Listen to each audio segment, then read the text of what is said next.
नमस्कार दोस्तों। क्या कहती है मीडिया के पहले एपिसोड में आपका स्वागत है। इसमें हम बात करेंगे कि देश में ट्रेंडिंग क्या चल रहा है और मीडिया क्या उसमें रुख क्या है। आज के इस पहले एपिसोड में हम बीबीसी हिंदी और टीवी 9 के लेख के आधार पर ये समझेंगे कि अमेठी से स्मृति ईरानी की हारने की वजह क्या रही है।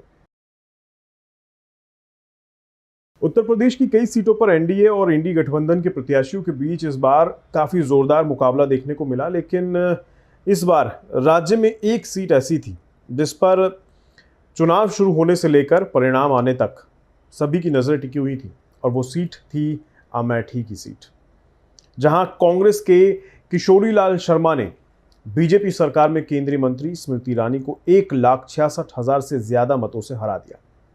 दरअसल इंडी गठबंधन ने किशोरीलाल शर्मा को चुनाव जितवाने के लिए पूरी ताकत लगा दी थी। स्थानीय लोगों का कहना है कि स्मृति ईरानी ने 2019 में जब राहुल गांधी को हराया था, उसके बाद से राहुल गांधी का अमेठी आना जाना बंद सा हो गया था। ऐसे में राजनीतिक विश्लेषकों के बीच ये चर्चा होने लगी कि भाई गांधी परिवार ने इस सीट को अब हमेशा के लिए छोड़ दिया है। लेकिन 2024 का जब चुनाव आए तो उनकी अधिसूचना जारी की गई। इसके बाद इस सीट से कांग्रेस का उम्मीदवार कौन होगा, इसको लेकर चर्चाओं का दौर एक बार फिर से शुरू हो गया। नामांकन के अंतिम दिन तक ये सस्पेंस बना रहा कि इस सीट से इस बार कौन लड़ेगा। लेकिन 3 मई की सुबह इंडी गठबंधन ने अमेठी से किशोरीलाल शर्मा को कांग्रेस का प्रत्याशी बना दिया। हालांकि अमेठी सीट से गांधी परिवार के करीबी रहे किशोरीलाल शर्मा की उम्मीदवारी के ऐलान से पहले तक कई सर्कल्स में ये उम्मीद की जा रही थी कि राहुल गांधी ही अमेठी से एक बार फिर से चुनाव लड़ सकते हैं। लेकिन आखिरी टाइम पर प्रत्याशी का नाम सुनकर सब चौंक गए। किशोरीलाल शर्मा रायबरेली में सोनिया गांधी और अमेठी में राहुल गांधी के सांसद प्रतिनिधि के रूप में काम कर चुके हैं, लेकिन पार्टी उन्हें अमेठी से चुनावी मैदान में उतार देगी, इसका अंदाजा तो किसी को भी नहीं था। हालांकि इस फैसले पर भी तमाम सवाल उठे कि भाई राहुल गांधी ने तो एक तरह से मैदान ही छोड़ दिया। पहले ये उम्मीद की जा रही थी कि अगर राहुल गांधी यहाँ से चुनावी मैदान में होंगे तो पिछली हार को देखते हुए सारा का सारा दबाव उन्हीं पर होगा और स्मृति ईरानी को चुनाव लड़ने में आसानी होगी। लेकिन ऐसा नहीं हुआ। किशोरीलाल के आने के बाद सारा दबाव स्मृति ईरानी पर आ गया। राजनीति के जानकारों का मानना है कि अमेठी की जनता में मोदी सरकार में मंत्री स्मृति ईरानी को लेकर खासी नाराजगी थी। स्मृति ईरानी केंद्र सरकार में मंत्री थी, लेकिन उन्होंने पिछले 5 सालों में विकास का कोई ठोस काम नहीं किया। इसके साथ साथ महंगाई और बेरोजगारी को लेकर भी जनता इस बार स्मृति का साथ नहीं दे रही थी। स्मृति ईरानी की अगर आप हार के कारणों पर थोड़ा नज़र डालें तो स्मृति ईरानी की हार की सबसे बड़ी वजह ये रही कि 5 साल तक सांसद रहते हुए गांधी परिवार द्वारा अमेठी क्षेत्र में कराए गए विकास कार्यों की लकीर को वो पीछे नहीं छोड़ सके। अमेठी ऐसी सीट है जहां से संजय गांधी, सोनिया गांधी और राहुल गांधी सांसद रहे हैं, और गांधी परिवार ने अमेठी सीट को रिप्रेजेंट करने के दौरान काफ़ी विकास के कार्य भी कराए हैं। ऐसे में अमेठी सीट देश की बाकी सीटों की तरह नहीं रह जाती, जहां से एक लोकसभा के सांसद के तौर पर आप चुनाव जीत लिए तो काम हो गया। स्मृति ईरानी 2019 में सांसद चुनाव जीती थी तो अमेठी के लोगों ने विकास कार्यों की उम्मीद उनसे भी पाल रखी थी। 5 साल में कोई बड़ा कारखाना अमेठी में नहीं लगा, ना ही कोई बड़ा प्रोजेक्ट वहां पर आया, जिसका खामियाजा स्मृति ईरानी को इन चुनावों में उठाना पड़ा।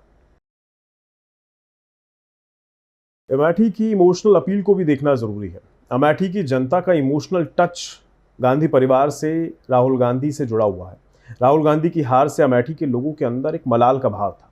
स्मृति ईरानी उसे खत्म करने के बजाय सड़कों से लेकर संसद तक गांधी परिवार, राहुल गांधी, इनके ऊपर निशाना साधती रही। अमेठी के लोगों के इमोशनल टच को स्मृति ईरानी समझ नहीं सकी।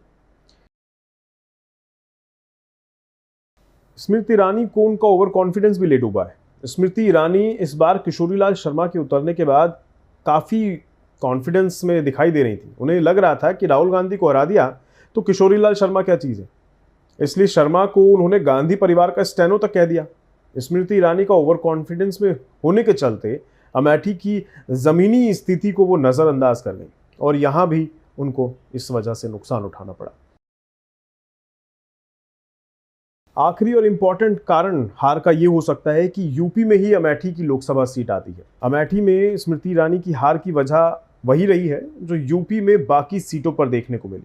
सपा कांग्रेस के गठबंधन का नुकसान स्मृति ईरानी को भी उठाना पड़ा है, क्योंकि सपा का अपना सियासी आधार और गठबंधन स्थानीय स्तर पर कांग्रेस से ज़्यादा मजबूत है। सपा के लोग पूरी दमदारी के साथ केएल शर्मा को चुनाव लड़ाते नजर आ रहे थे। इसके अलावा सपा का पीडीए फॉर्मूला भी काफ़ी सफल रहा, तो राहुल गांधी का संविधान और आरक्षण वाला दाव भी काम आ गया। केएल शर्मा के ब्राह्मण समुदाय के होने के चलते स्वर्णों के वोट भी कांग्रेस के खाते में चले गए। उसके अलावा जातिगत जनगणना के मुद्दे के उठाने की वजह से पिछड़ी जातियों से भी उनको फायदा मिल गया। संविधान बचाने वाले मुद्दा भी दलित समुदाय का एक बड़ा तबका कांग्रेस के पक्ष में चला गया। इसी तरह स्मृति ईरानी ने जिस सोशल इंजीनियरिंग के जरिए अमेठी का दुर्ग को भेदा था, उसे इस बार कांग्रेस अपने साथ करने में कामयाब रही है। सपा कांग्रेस गठबंधन के चलते यादव और मुस्लिम समुदाय का वोट तो एकमुश्त केएल शर्मा को मिल गया। यही कुछ कारण नजर आते हैं अमेठी में स्मृति ईरानी के हार के। बाकी मिलीजुली सोच है सभी मीडिया हाउसेस की इस मुद्दे पर। आपका क्या कहना है? आपकी सोच थोड़ी अलग भी हो सकती है, इसलिए कमेंट में ज़रूर बताइएगा लिखकर कि आप क्या सोचते हैं।